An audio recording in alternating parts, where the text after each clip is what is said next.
All right, hi everybody. Today I want to talk to you about two things. One is what's called succession, not the TV show, but the biological process. And another is a possible management scheme for old growth forest. And this was first proposed by a guy named Frederick Clements in the 1920s, and he defined this succession as a natural progression from one ecological state to another until you hit what he called the climax state, which is the end point of succession, or at least the end point until you have some sort of disturbance. And a natural disturbance would be something like a fire or a flood that would wipe out your forest. And an unnatural disturbance would be something like a clear cut in an old growth forest. What Frederick Clements defined is what he called primary succession. Primary succession is the establishment of new plants in an area where there was no plants before. So it's on bare rock, if you will. So if, for example, if you have a newly formed volcanic island, or you had a new mountain range with no plants on it, just rock, you would start with what's called primary succession. And the first thing that would happen is your things like lichen and mosses become established on that. And once they become established, they contribute to soil formation. And once you get soil formation, you begin to get flowering plants and organisms like that. And then you get somewhere in there what are called pioneer species or weedy species that begin to move into the area. Pioneer species are organisms that really don't need other organisms to survive. They can kind of make it on their own. Most living organisms interact in some complex way with other organisms and need them around in order to make it, but not really pioneer species. Those also contribute to soil formation and they add nutrients to the system. And so with enough time, you finally get a climax point in which you reach your end point of succession until you get some disturbance, like a fire or flood, as we were mentioning in nature. And that would move in through the area and take some of that out, and then it would grow back. That's the idea, at least, of what's called primary succession. Well, what we're going to talk about today more so is what's called secondary succession. So this is the reestablishment of a forest after, say, a clear cut. So it's not primary succession because there's already plants there that have become established. So it only is primary succession when you start off with bare rock. You have nothing else on it. So as long as you have some organisms of some sort, you're really dealing with what's called secondary succession. So the clear cut would be an example of an unnatural disturbance that would start the process of succession. And I want to point out that succession, primary succession, and even secondary succession, these are normal ecological processes that would happen without humans being around, for the most part, because it's a natural state by which a forest gets established, for example, and then whenever there's an ecological disturbance, it reestablishes itself over time. What we're talking about more in this particular case is sort of looking at how certain events like a clear cut or a controlled or uncontrolled burn, as an example, sort of tap into the process of succession that, again, is a naturally occurring one. So here's an area in Washington that's probably clear cut the previous year, and you can already see some seedlings and grasses becoming established.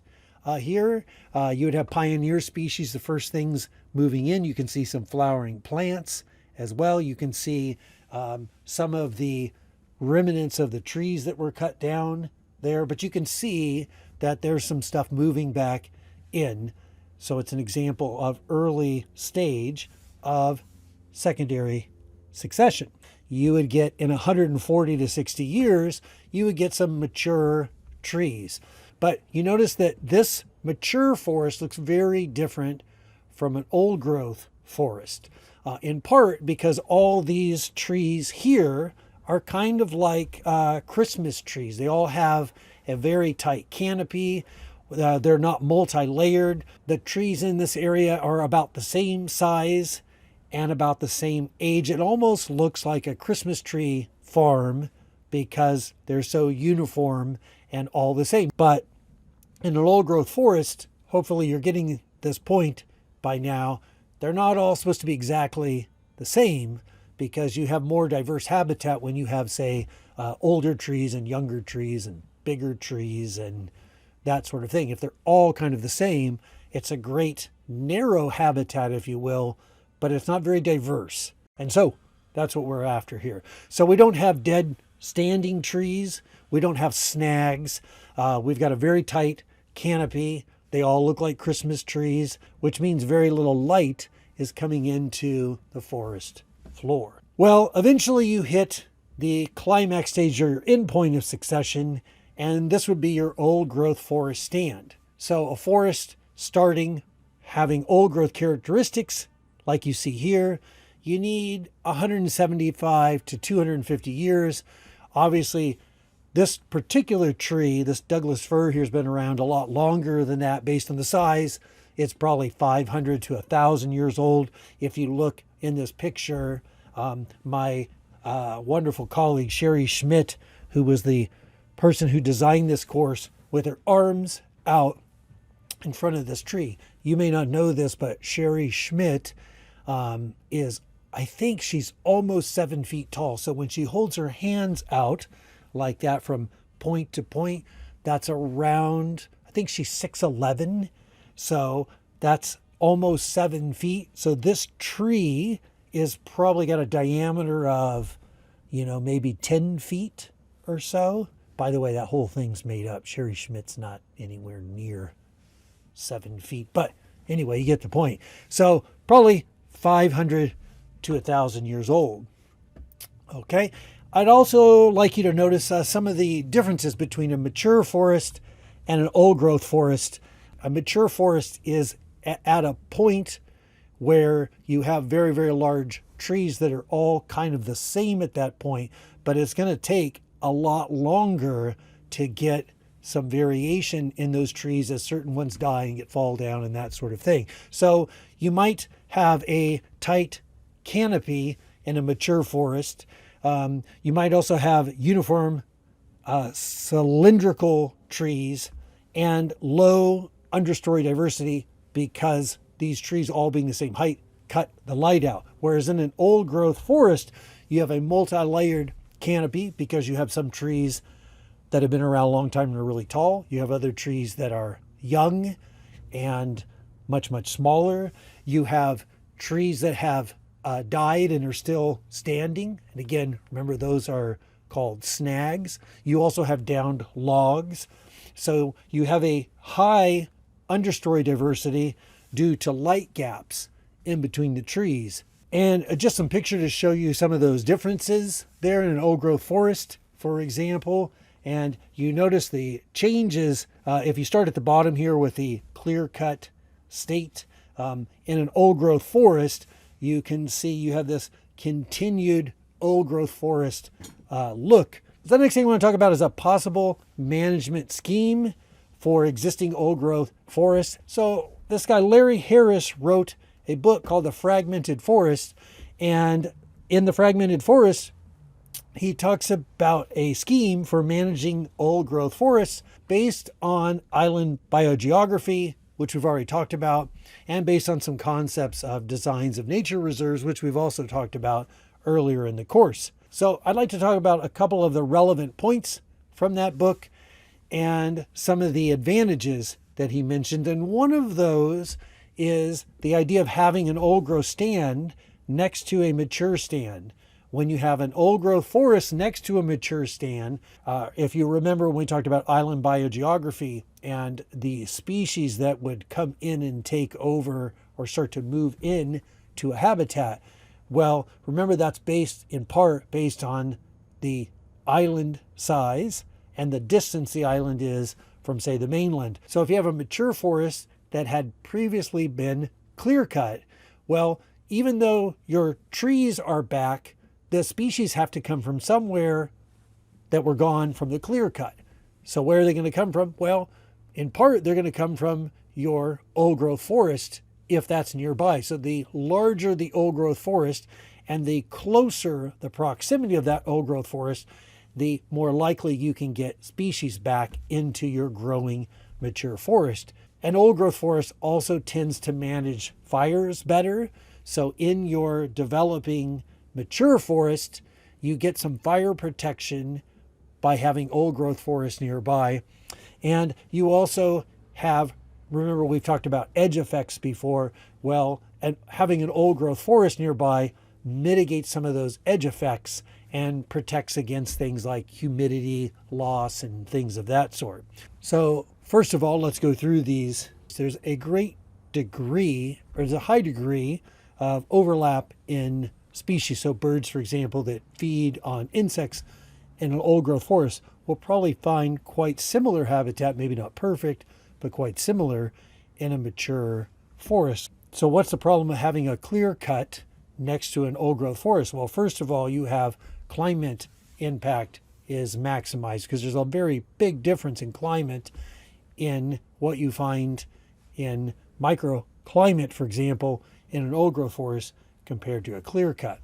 So you have a maximum habitat differences created for wildlife when you have a clear cut, and you increase the edge effects. The more edges you have, if you remember when we talked about edge effects before, you increase that when you have a cleared cut next to a old growth forest. And you might remember we talked about these edge effects before, and certain factors such as wind might penetrate 2 to 3 tree links deep into the forest from a clear-cut edge. So that might be, depending on your types of trees in that area, that might be, 60 meters, for example, which is around, 150 to 180 feet. Now, if you're looking at effective habitat size, remember this is going to be influenced by 3 factors, which we've already sort of discussed when we talked about island biogeography. We call them habitat islands, for example. So 3 factors. Number 1, the size of your island. So in this case, using the same idea of island biogeography, the bigger your island, the easier it is for species to populate it. Well, the same holds true when you're talking about a habitat island trying to repopulate an area, say, after a clear cut. Number 2, the distance from similar old growth islands. Same idea with when we talked about islands. If species are coming from the mainland, for example, the size of the island and the distance of the island are important. So that ends up being true also on land for these habitat islands. So the proximity to old growth forest is going to be important. Number 3, the degree of habitat differences in the areas between the islands. This is essentially like making a type of corridor, for example. If the habitat is similar or close to the old growth forest, or as close as you can, you have less differences, and you might make it easier for species to populate your islands. So a mature stand buffer zone will protect the old growth forest from winds. So that's going to help mitigate the effects of edge effect. And a mature stand's also going to surround an old growth island and may act to increase the effective island size of an old growth patch through habitat similarity. So Larry Harris's proposed system included these long-term sort of rotation of islands. And so you have, in this particular setup, he proposed this long-term rotation with 9 replacement stands around your old growth core. And then at 35-year intervals, you're going to clear cut one of those replacement stands. So every 35 years, you do a clear cut through that old growth habitat island, if you will, with a core of old growth forest that remains intact. So Larry Harris's system that he proposed is this system of long-term rotations every 35 years. And the point of the clear cut in the first place, just to make sure this is not something we're doing ecologically to improve the forest. Larry Harris's idea is that this is a sustainable way to harvest the timber, for example, for the building industry, but also preserve the forest. So at time 0, you do your first clear cut. And then 35 years later, we're not going to cut the piece of the pie, if you will, right next to that one. We're going to skip over from T0 to T2. And you notice T2 is located over here. Okay. And then from there, once again, same idea. You're going to skip over the spot right next to T2. And we're going to do the third clear cut here. We'll do our fourth clear cut here. And we skip over to our fifth clear cut right here. And our sixth clear cut here at 180 years. And our seventh clear cut then is going to be at 215 years. Our eighth clear cut at 250 years. So the ninth piece of that pie, then, the last remaining section, will be at 285 years. So you notice that that whole system, by the time you're doing that, it takes over 320 years before you clear cut once again on that original island.